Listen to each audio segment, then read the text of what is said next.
In my previous video, I talked about the big picture of like chemistry being figuring out where everything's going to end up when it's all said and done, the state of equilibrium, and that we had this driving force for equilibrium, that we can predict Gibbs free energy, and that we had ways to describe equilibrium, or an equilibrium constant K, and then we had ways to describe the current state of things, Q, a reaction quotient, and that we had ways to talk about how quickly reactions will take place, lowercase k, a rate constant.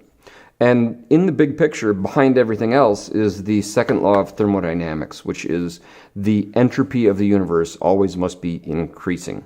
And entropy, if you need to summarize it in one word, is just disorder. And this is a super unintuitive idea at first, but entropy is an absolute scale. You start at zero disorder, which would be the third law of thermodynamics, the entropy of a perfect crystal at 0 Kelvin is zero. That's zero disorder. And then from there, things get more disordered, right? There is more disorder, there is less disorder. There's no such thing as order. You either have no disorder or you have more disorder, all right? It's kind of like heat, right? There's no quantity, a measurable quantity, cold, so we use the Kelvin scale, which starts at zero, absolute zero, which is a total absence of heat. So there is no cold, we start at no heat and then work our way up to more heat. There is no order, we start at zero order and then we work up to higher states of disorder. Anyway, all those words aside, the universe is getting less and less ordered, all right?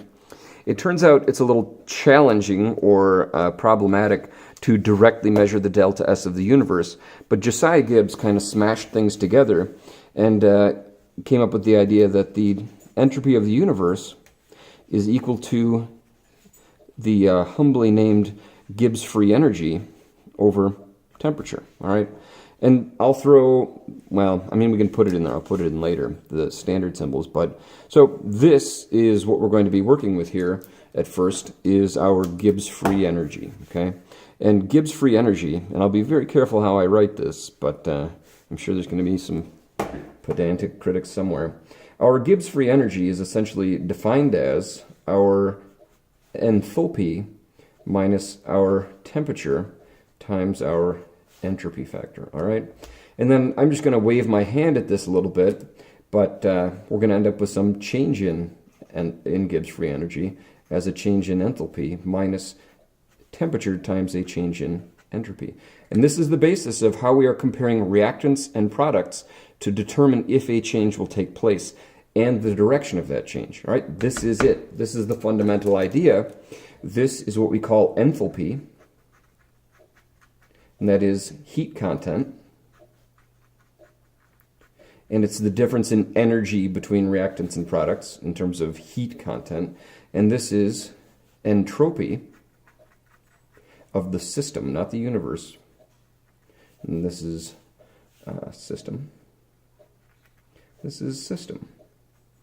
And I guess we may want to define that as well. But entropy being disorder. And this is the tug of war. I'm just going to declare, if you have a situation where your heat content or your change in heat is equal to, in magnitude to this term, then your delta G is zero and you're not expecting things to happen, or at least no net changes, all right? So it's a tug of war between these things. And sometimes they work together, sometimes they battle each other, and that's how it goes. So I did not mention this previously, but we can sneak it in right now. The idea of defining a frame of reference, including the system and the surroundings and the universe. The system in general is just going to be your reactants and products.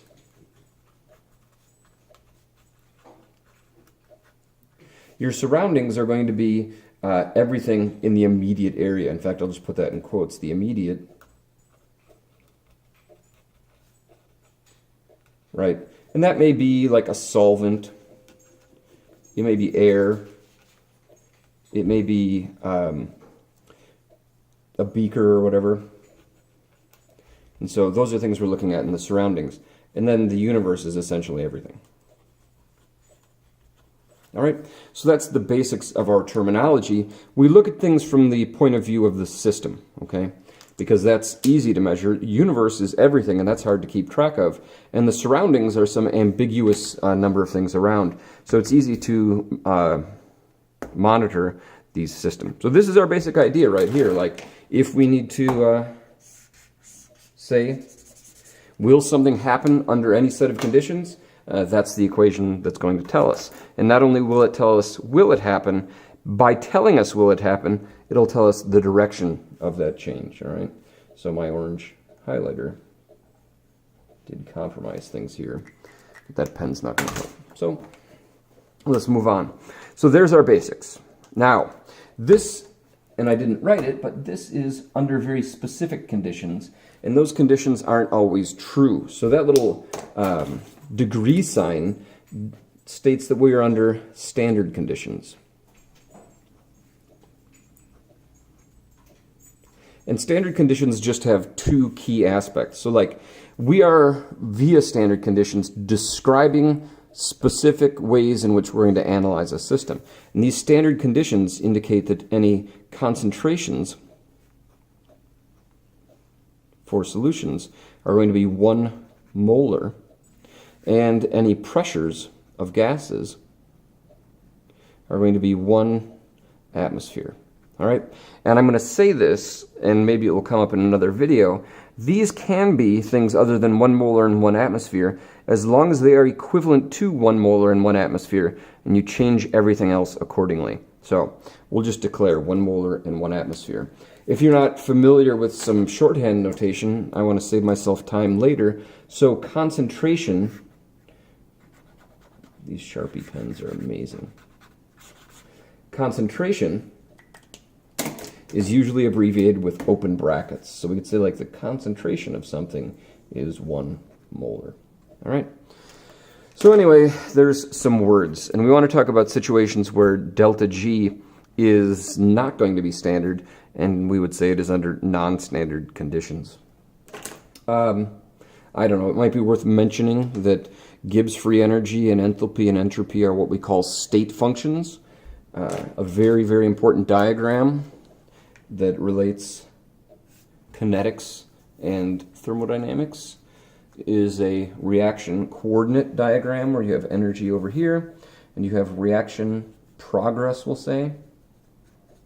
Another way that people often describe that is reaction coordinate.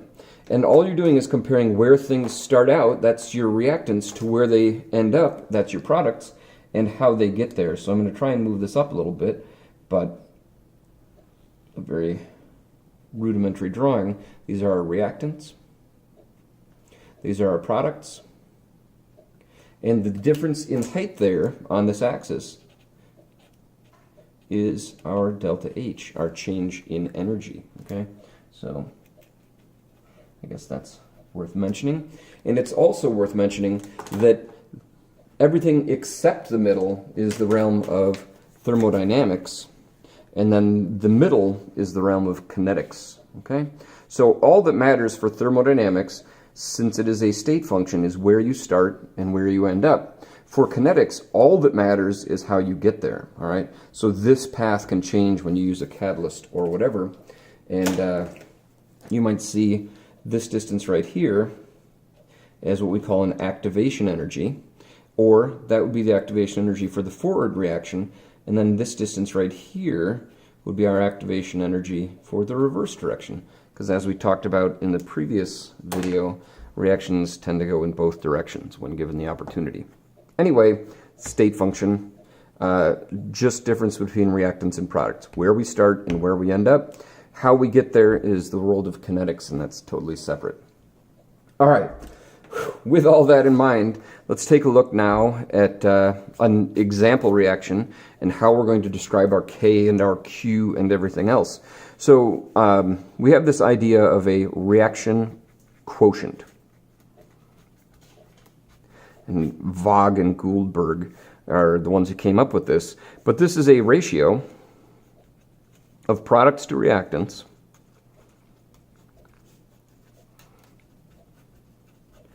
to their coefficient powers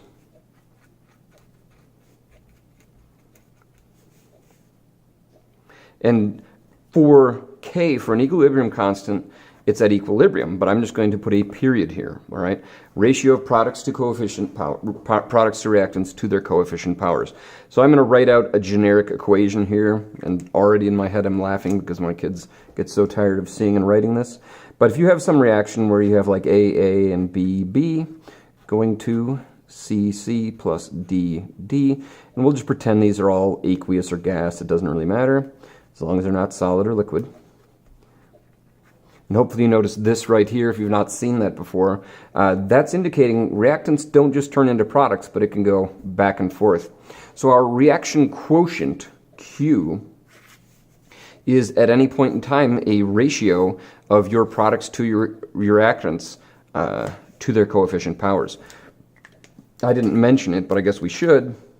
Your A, your B, your C, and your D here are coefficients.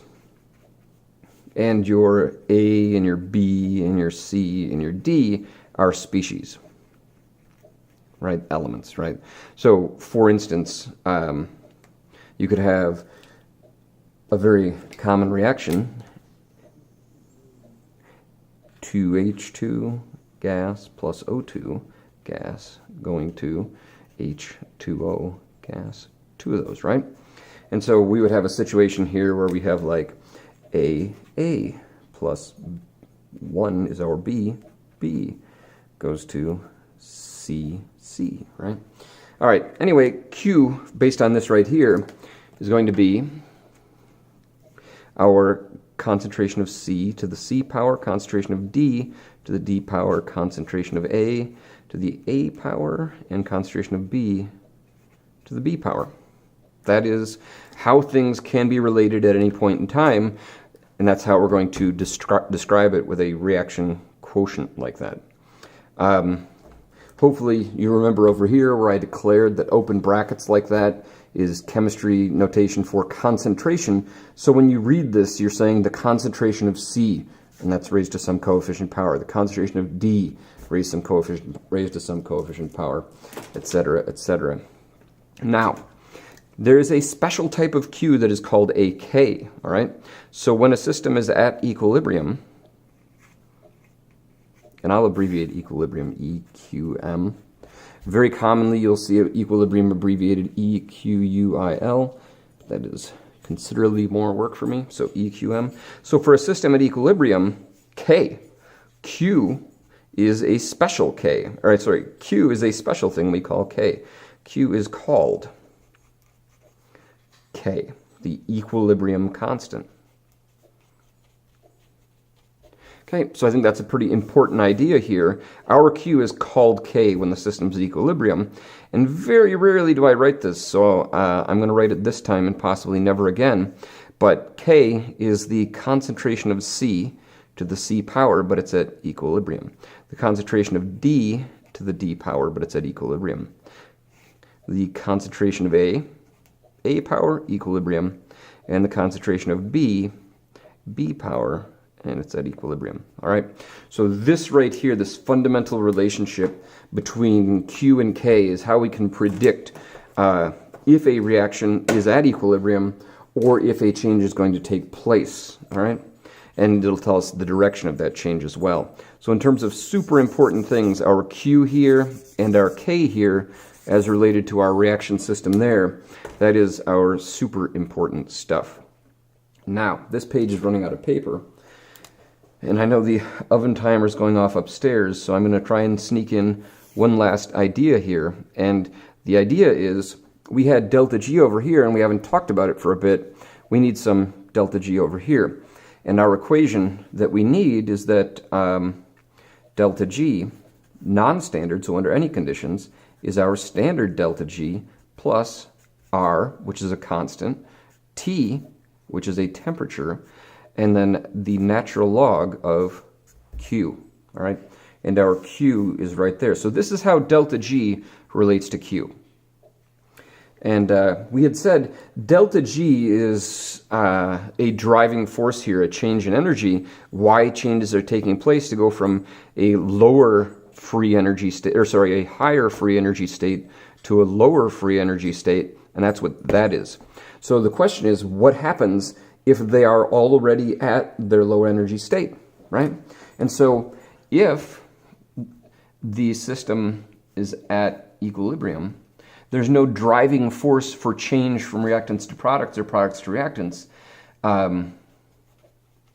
Delta G, the non-standard, is 0, okay? And we call our K, now we have a special Q, and we call our Q K, our equilibrium constant. So what this ends up looking like is, I'm going to pause. All right, so what this turns into then, as Gibbs free energy, the non-standard Gibbs free energy goes to 0, we turn this into K, and we find out that delta G standard, the standard Gibbs free energy, so under standard conditions, is equal to negative RT natural log of K. And this is our fundamental relationship. And just so nobody forgets, because sometimes it's not immediately obvious to me, this is a constant. In this particular case, it happens to be 8.314 joules per mole times Kelvin. This is your temperature in Kelvin. And this right here is our equilibrium constant. So this relationship right here is how we determine how much reactant and how much product we're going to have at equilibrium. And that's dependent on delta G, right? And that delta G is essentially dependent on this tug of war between enthalpy and entropy. So I'm going to rearrange that just so we can see it in a slightly different way. You can solve for K as e to the negative delta G over RT. So K depends on delta G. I guess I should put a stamp. K depends on delta G. If delta G is a more negative number, negative means favorable because it's releasing energy, going to a lower energy state, then K is bigger. If delta G is less favorable, even say it becomes positive, then K becomes much, much smaller. And that's the whole basis for how things are going to end up in our equilibrium system. And this right here and this are the basis for the next video. So I'm going to put that right there, and we're all set.